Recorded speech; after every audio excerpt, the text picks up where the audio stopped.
क्योंकि उन्होंने कहा कि हुकूमत की कोई जिद नहीं है कि उसने जरूरी तरमीम लानी है, अगर कौमी बार प्राय नहीं होता तो इसको जो है वो मुखर भी किया जा सकता है, इसमें कौन सी बात है? मेरे ख्याल में अच्छी बात की है उन्होंने।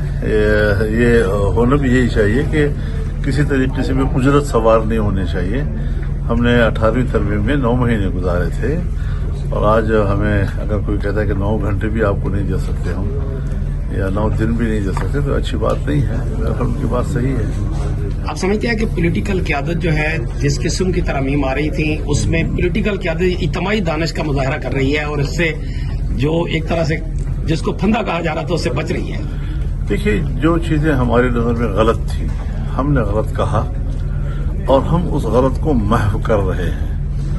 जब महव हो जाएंगी सारी गलतियां तो फिर उसके बाद कोई तरमीम जो जहां तक इत्तेफाक कराया हो सकता है, फिर कोई ऐप की बात नहीं है। आईनी बेंच की तरफ बढ़ रहे हैं जी, आईनी बेंच की तरफ बढ़ रहे हैं। जो भी चीजें सामने आएंगी वो इत्तेफाक राय से सामने आएंगी। ये सब चीजें काबिल गौर हैं और हमारे ज़ेर नजर हैं। लेकिन जो चीजें आइन के तकाज़ों के खिलाफ थी, जमहूरियत के तकाज़ों के खिलाफ थी, खुद अदलिया के तकाज़ों के खिलाफ थी, उनकी आज़ादी के खिलाफ थी, या जहां पर इंसानी हुकूक के मुकाबले में मिलिट्री और उनके कोर्ट्स वगैरह के रोल को बहुत वुसअत दी गई थी, ये सारी चीजें हमारे लिए नाकाबिल कबूल थी और हम उसी पे उनके साथ दलील से बात कर रहे हैं कि ये चीजें जो है ना ये आइन का तकाजा नहीं है।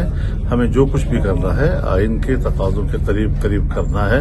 कोई जरूरत के तहत कोई चीज हो सकती है उसको माना जा सकता है, लेकिन गैर जरूरी तौर पर किसी इदारे को ताकतवर बनाना, दूसरों को कमजोर बनाना, ये तस्वुर शायद पाकिस्तान के लिए बेहतर। मंसूर अली शाह साहब का नोटिफिकेशन छोड़िए, ये ना मंसूर अली शाह को अफराद को हम जेर बात नहीं ला रहे, वो जज हैं और हमारी नजर में यही बात अव्वल दिन से है कि हम क्यों अफराद को जेर बहस ला रहे हैं आईनी तरमीम में।